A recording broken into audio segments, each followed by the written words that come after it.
with the Zeri-Leona combo, as now we're going to see the mid laner, or rather the jungler, for the side of T1 looking like a Nidalee for now, and there it is. Set up with the Leona, with the Skarner to at least have some spears. I think it's an amazing Nidalee draft, but I don't think it is the worst either. And again, T1 does love playing aggressive, and Nidalee slots into that game plan as well. Let's see how this first match is going to go on game number 1, T1 versus KT Rolster, as we hop onto the ring. Makes sense that KT didn't want to heavily prioritize it in terms of bans. I think that if you look at what T1 have, you know, Azir with Nidalee isn't really the combo that you're going to be as scared of as you are with. I actually want to give credit here to Deft and Beryl, because this is huge. They were actually able to do a really good job of mitigating the weak early level of Alistar. But Pioshik also here, trying to make a play here for the Skull Crab. Well, the spear is going to land, and now a chance to smite it. Yeah, Owner's going to get that smite down, as the knockback also going to miss. As they do engage on a carrier, but that is a Leona. Beryl! Flash over the wall as Beryl makes the play! And first blood goes to KT. Faker isolated and will go down. It's 2 kills to KT early on in this game. KT were all in together on that play. Speaking of which, we got a nice little pulverize on a 2. If he lands the stun, yeah, that's the barrier utilized from Guma. He knows he's under a bit of pressure here, especially with BDD down in the bottom lane. There's no flash for Keria, but he will just walk away from that one, utilizing very well the walk strategy just to survive. Do I get one or the other? I also want to highlight that they do get the crash, so Deft will be missing a bunch of minions here. I'm not 100% sure if this was on the cannon wave. Did have to back eventually, so that back timing is a little bit rough. It's also, I think, the reason why we see that Guma is sitting on more XP, even in a 1v2 scenario. Do want to highlight, like, we're talking a lot about KT, because I think KT already this early look way better than what we've seen of them thus far in summer. He maintained his pressure, and a 4-man dive will be a great example. This is a lot of pressure. Yeah, I like the word you use, as they're trying to turn on the Deft, though. He's so low, and he will be taken out as no stun goes on a Guma, and BDD can't even get the kill. Flash rock, no, he misses. And Keria, well, he's probably going to go down here, but they don't get Guma, and a 1-for-1 trade in a 4-man dive is not what you want to see. Guma also picking up a kill. Oh, really big there. As, the setup. Yeah, trying to make this play onto the Cassante. He does all out the Skarner under the turret, and now Seja has to flash away. Going back in onto the all-out Cassante. Not sure about that one. Impale on a both. Do they have the damage? So perfect. Goes in, assassinates the Nidalee, and now he's totally fine. Zeus with 0 mana. And eventually he's just going to die. I mean, there's nothing he can do here with no mana, no health. BDD picks up the 2nd kill. At this moment in time, KT, they've risen to the challenge. You know, today's the big day. They've had a really rough couple of weeks, 3.5 weeks, you could say. Or I guess 2.5 weeks at this point. And just trying to get their first big win here against T1. In this very arena, which I also love that they also include the baby team, you know. Bruh. Perfect. I thought that maybe the pressure of playing in this arena would get him. So far, he's looking great. Yeah, no, he's looking almost better than he normally looks. So I don't know what Hirai said to them before the match, but everybody's... Maybe he's got that dog in him, you know? It's like, oh, this crowd? Well, Zeus didn't even have to flash, right? Didn't end up going down. BDD investing all the time. They got the Herald. So they might be able to get the mid lane here, which obviously is going to be good as Deft. He's going to Arcane Shift in, and now here comes Skarner out of the shadows from below. And that was really scary. Is the ability to find uncannily good team fights from a deficit. This deficit isn't even that big, and it's exactly these type of positions. But you do see KT, they actually read this pretty well, right? They're very aware that T1's going to be looking to collapse, and Beryl, he's Deft's bouncer. There's a lot of pressure on Perfect, but they do know this is happening. Yeah, they really want to turn this around. Do KT, the all-out goes in on Owner. They're going very deep for this one. Perfect getting very hypey with it, and now Beryl in a little bit of trouble. He's going to have to go to the Unbreakable Will as they overcommit to that one. Not expecting as many members of T1 to be there, but the entire team. TP is down for BDD as well. Obviously can rotate very quickly, but I like this. Whoa, the play on a Faker is huge. Will he die though? He just flashes and he dashes away. He's totally fine. Meanwhile, Keria and Guma, I think we're doing some damage to Beryl there, but he is Alistar. with a Celestial opposition, so he doesn't take much damage. But yeah, Faker does have to flash away from that one, trading with Pyoshi. Do you think that's still a win for KT? Looking for these practice plays, definitely a good call as Carrier? Yeah, he's going in. I mean, he can't get out at this point, so just trying to open it up for Guma, but down will go Carrier, and now Guma's got to run away. So that's a pick onto the support here of T1, especially because it's still very early on in the game. Oh, the poke, the spears, the rocks. Well, that's a Solar Flare. They're going to get the flash here at a barrel. And now the True Shot Barrage is also going to sail wide. So a lot of poke coming in. Onto barrel, onto perfect. Even BDD taking a big chunk. But now the damage onto this dragon getting pretty low. They do want to get this Chemtech Soul before the fight, but perfect goes low. There's the Chemtech Soul. As Beryl doesn't have his ult, and now the flash on in, and down will go Deft, who had flash available, just gets assassinated, and Beryl will go down too. And T1 picking themselves up the Baron, and yeah, no, he's still not getting there. Realistically, the moment that he just sticks around, there's no way. As Zeus doesn't care about walls, and if he doesn't get Deft, they don't get Nash. Like, obviously, KT is low, but I don't think that there's a way for them to hard force a fight and to not run the risk. There's a lot more threat on KT. Deft is their biggest damage dealer, as we saw earlier, together with BDD, so him being gone is a big loss. Interruptibility, it's nice, but there isn't really a way to follow up, at least for now, so they might be able to use that to get at least a bit of a mid-shove. Yeah, the timing of this is pretty good. I mean, 30 seconds until the Drake even spawns as, uh-oh, he's going to get knocked by the wall. That's the teleport down. And Zeus is like, well, I guess I'm dead. He is. Let's see how long this does take. I mean, if it takes 30 seconds, maybe T1 just go for the Elder, though. He is Scar. Oh, look at that. KT are realizing, like, we don't have the time for this. Well, I think they do. I think they could have killed him. Well, they're just going to let him go. Now, they did get the teleport out of Zeus, so now Zeus doesn't have teleport, has to run towards this. And they're going to teleport BDD into the fight early.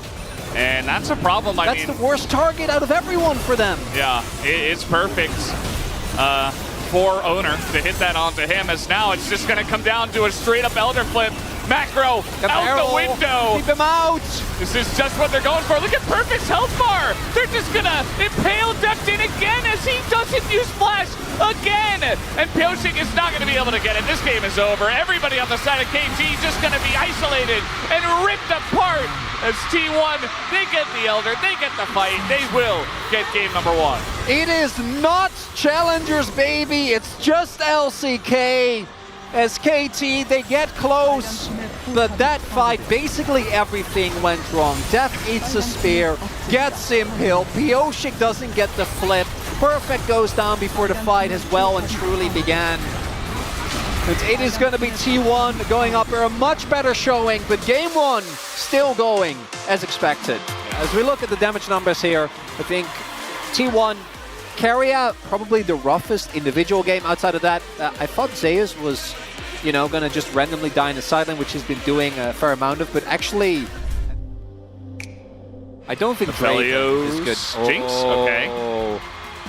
Yeah, I was thinking of Felios, actually, but Jinx, with this type of setup, not the amount of peel that you'd like to have. I think ideally with a Jinx composition, right, Jinx Kench, Jinx Fresh is normally what we see. It's kind of the opposite approach where Vi and Talia are going to try and get a kill for you, and then you just pop off. And the amount of damage that the KT comp have is absolutely insane.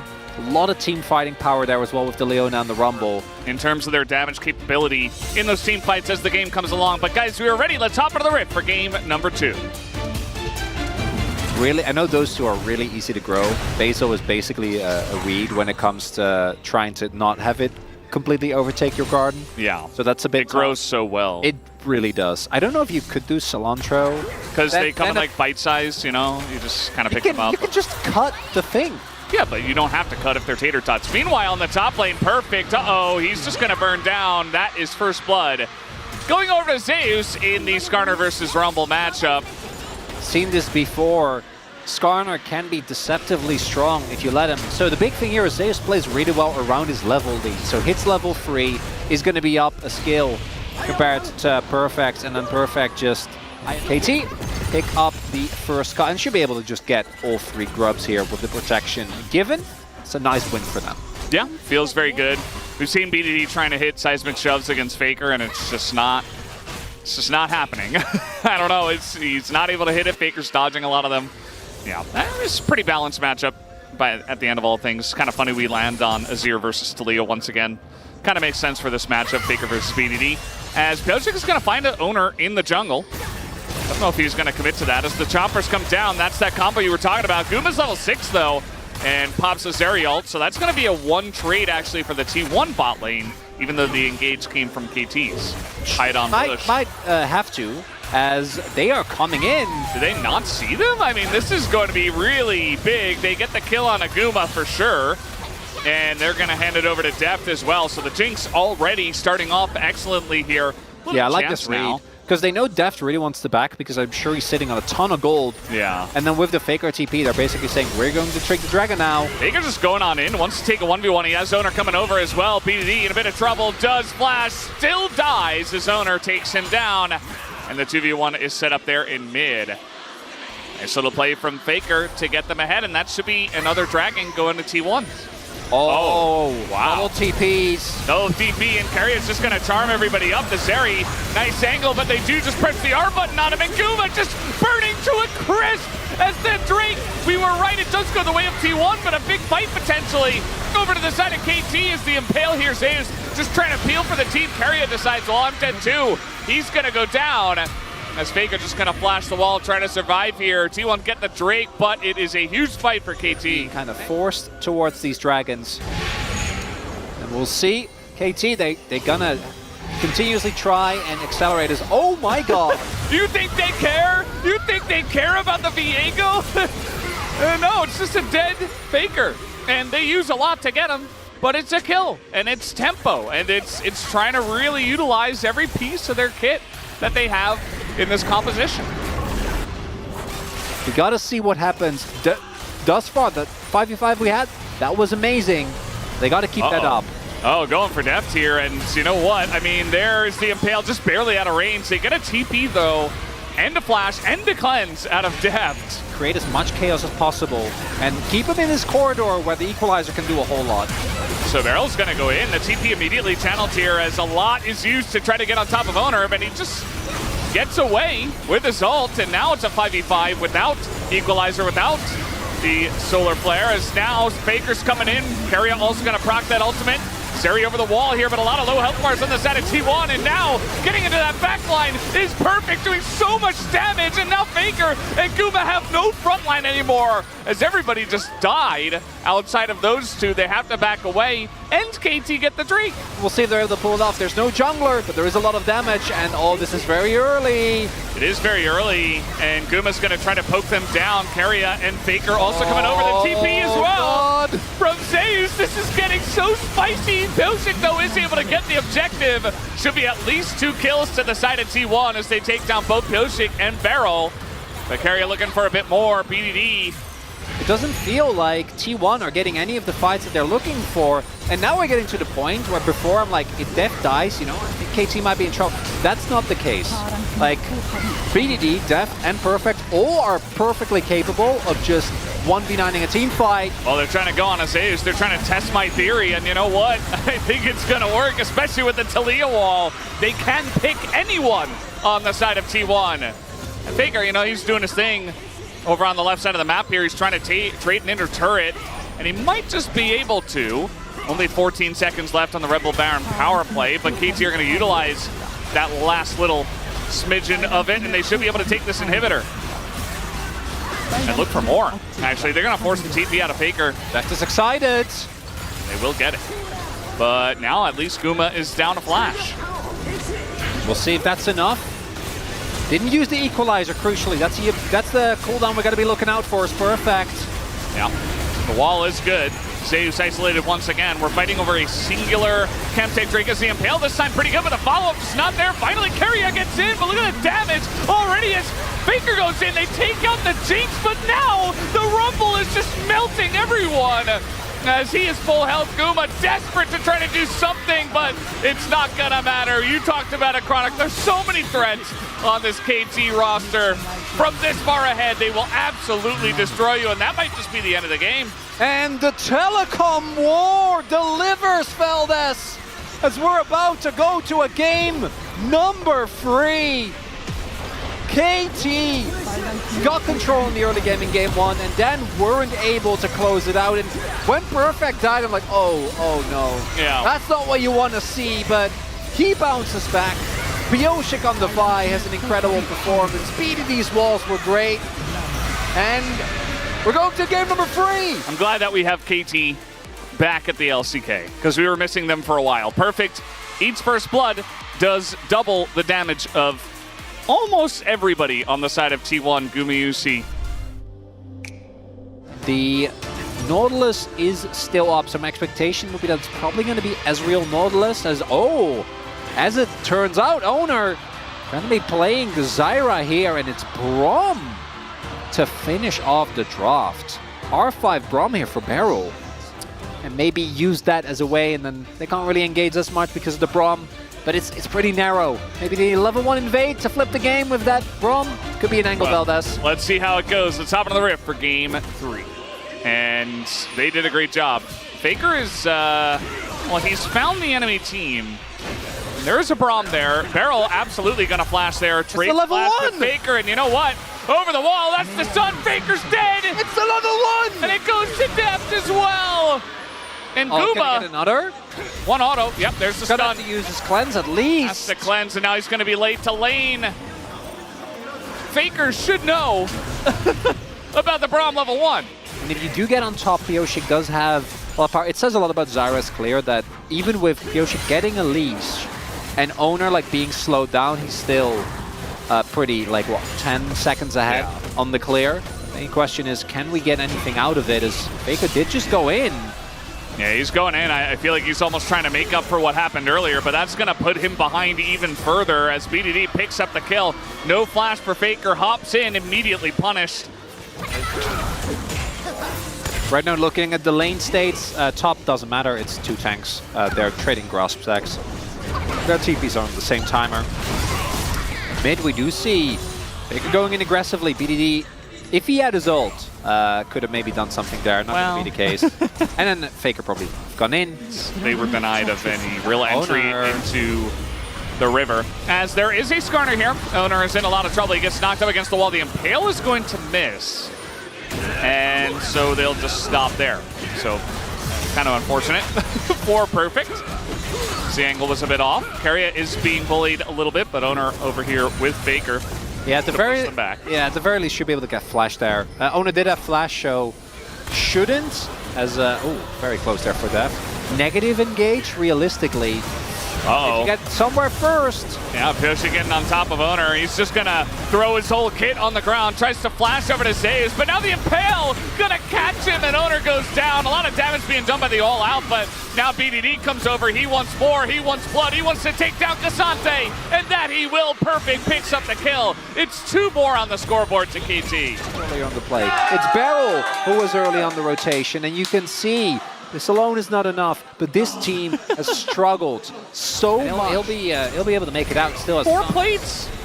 They might just take this straight up. 5? A turret before 14? The Grubs! Keria's getting in there, and the Grubs, they get it, the first turret, and all of the plates before 14 minutes. Keria desperate to try to stop them, but instead he's just going to go down. Guma has to get away from the Impale, and Perfect is very tanky. He's still getting in there as Keria finally will be taken down. The reset comes in, and now the rest of the team is getting baited into this one. Although Zeus is coming in from the top lane, gets the all out on a Pioshik, who is in a bit of trouble. Does get over the wall there, but he is going to go down. It's a double kill over to Guma. And did KT overextend as BDD finally makes his way back? He's looking for a bit more as Guma will get away. Zeus' stun does come down, but that is Cassante, ladies and gentlemen, as he will get away. Baker, meanwhile, was back here. Doesn't go down until much later. And then, walls aren't real. Not against Skarner. And Owner's in a bit of trouble, but he drops down the ult, and now the follow-up comes in from T1 as Pioshik has to flash away. But here comes Deft, he's doing a lot. Faker trying to pop him out of this fight, actually. But the first kill will go on Aguma. Faker does get the assassination, but Pioshik is Zeri. And now he has gone back into the Viego form as the Impale again is going to miss. And I mean, I don't know how he keeps missing it, but it's okay. He's got some rocks to throw, and he's going to throw it into that front line, into both of them. There's no escape for the two members of T1. They will both be killed by Pyosik. And that is 6 kills now for Pyosik on this Viego. Side lane.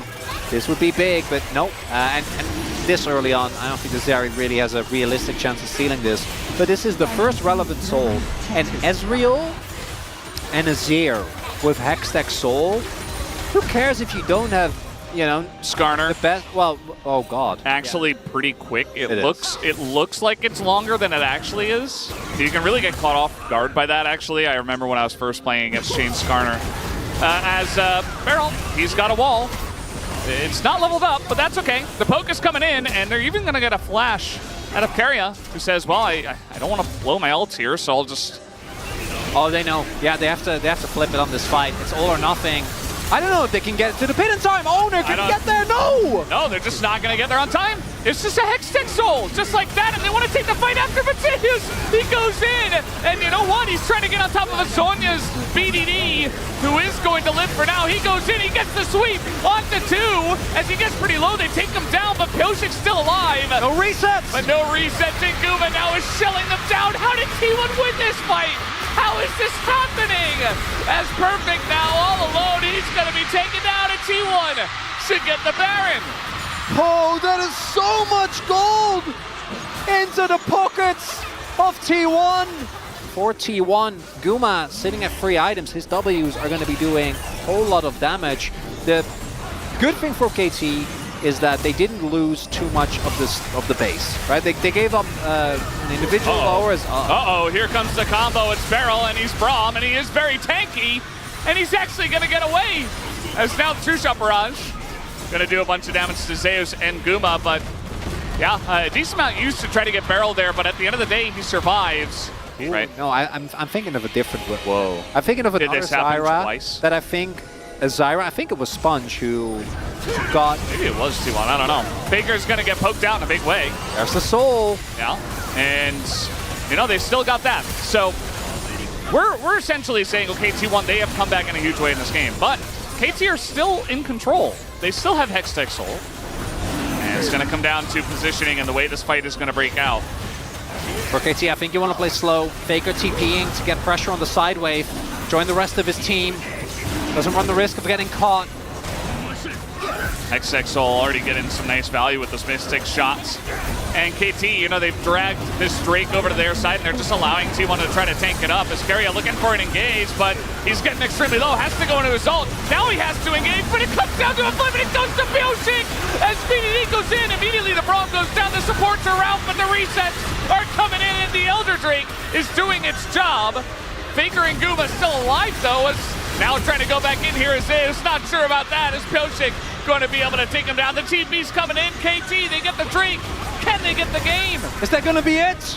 Zeus going back in there. I don't think he ever gets out. Was so close to killing Pyosik. Pyosik, I think, got the ult on Q3 there. Even with the Elder buff. Oh, they're going It was Baron. a tough one. Yeah, they have to. There are still 2 great sources of wave clear available. The health bars are low, and if they run the risk of losing... Yeah, I don't think they can end the game really on this. Let's see. I mean, this top inhibitor should definitely go down, right? Double buff. We get the cool colors going on. We got Exodia here, and T1 can't really fight this yet. The TP's going to come in as well, just 100%. Oh, I'd love it. KT, just send it. Try to end it. 20 Look at seconds. the Hextech burn. 20 seconds. They got the burn. They got the Hextech. They're trying to go for these Nexus turrets, but the wave is cleared. 10 seconds. Kind of. I mean, this Nexus turret is going to go down. And KT looking for the end. And 3 seconds to 1. No Elder buff left, but the damage is ticking. And down will go Zeus. Keria extremely low, and finally he did it impale. He impaled an enemy. He finally did it, and KT, they will finally get a big win here in the LCK as they take down T1 at their own T1 home ground. Thank you very much, guys. This is Jason for the POG interview translation. I'm here joined by the POGs on the side of KT Roaster after their Saturday Showdown match up against T1 at T1's home ground event at 고양 선호 Arena. Congratulations on the win, guys. First up, Pyosik. So this is the first time that we ever done an out of the house event for the LCK regular season event. How was it? Yeah, true. As a professional player, you know, I think even though this was not a Worlds match, you know, but still all the fans came out in order to fill up the venue. It was amazing and it was a very special and new experience for me. What about you, Perfect? Yeah, this is my first time actually, you know, performing at a venue big like this. So I thought I would be very nervous, but somehow, after listening to the national anthem and the cheers coming from the KT fans, I was so relaxed and I was not feeling any jitters and I was able to play up to my, you know, full potential. Exactly, I think your performance was very on point. After losing the first game, what kind of feedback went back and forth? 오브젝트 타이밍에 판단을 살짝 I think 실수해가지고 we made 많이 some 기울어졌다고 bad decision around objectives. 그냥 So we kind of dropped the ball over there. So after that game, we were like, we have to clean that up, but we were able to focus up. And I told Deft, you know, we become stronger after dropping one game. So we were just joking around, and we managed to come back for game 2. And perfect. Game 2, your Rumble, which is on top of the tier list right now, was able to pop off together with Talia and Vi. How was that draft? I believe VDD's Talia and Pyosik's Vi are the world's best, so I was able to play with so much confidence. Well, early on in the game, you were not able to have a priority, but you were able to turn the table around in the end. How was that possible? I don't think it was my, work. I think it was coming from the hard work from my teammates. They were carrying me, so I was not too nervous because I knew my hyungs are there to carry for me, and I was just there to participate in the team fight for them. And Pyosik game 3 started off with a kill in favor of KT Roaster, coming from a very aggressive play from Burrow, utilizing the passive of Brown. We were actually planning for a early game cheese strategy in order to give a hard time for Zarya in the early game. And then Deft came up with an idea. He was like, how do you think? I was like, that's amazing. Like, how were you able to think of that? So we had a huge respect to his, technology for the early game, and we pulled it off and it worked. However, there was a team fight where T1 was able to actually win. Very big. How did KT players react to that play? Same Deft also arcade shifted forward, so we were like, oh wait, are we doomed? And then VDD was like, guys, it's okay, relax and it'll be alright. So we were able to pick ourselves up together and then, perform at our best level. Tell me about the Elder Still as well. How did you guys manage to close out the game? Exactly, the Elder Still was the nail in the coffin. And today, Deft had his 800th LCK game total. Any message over to him? 데프트 선수 800전 축하의 한 말씀 부탁드리겠습니다. Anything you want to say over to Deft? 형이 되게 많이 뛴 줄 알았는데 I thought he played more. 많이 안 뛴 것 같아요. 일단 800? Well, still congratulations. 혁경 축하해. Congratulations, Deft, on your 800th LCK game. 혁규 형이 800전을 했다고 하는데 Yeah, he just had his 800th LCK game. I don't think he can make it to 1,000 games because of his military duty, but in a couple of years after his service, he might be able to hit 1,000. Lastly, KT Roaster was able to pull off this win under so much pressure. Anything you want to say to the fans? We started off the season very rough, you know, with a losing streak, but I hope with this momentum we can start off a big win streak. Thank you so much for your support. 표식 선수도 한 말씀 And Pyosik. 부탁드리겠습니다. 저희가 프리온전 이기고 팬미팅을 했는데 After the 많은 fan 분들이 meet, 와서 응원해 right after the 주신다고 Bro 하길래 series, I realized so many KT fans will actually come to the Goyang Arena to support us, but we were actually sitting on 1-4 scoreline, so I was feeling so sorry for them. I was looking for a bounce back by taking down T1 today, and I think it's a miracle that we pulled it off, but I think it's all thanks to the support coming from the KT roster fans. Thank you so much. And this will be the end of the interview from Pyosik. Perfect, and back to the space. Thank you.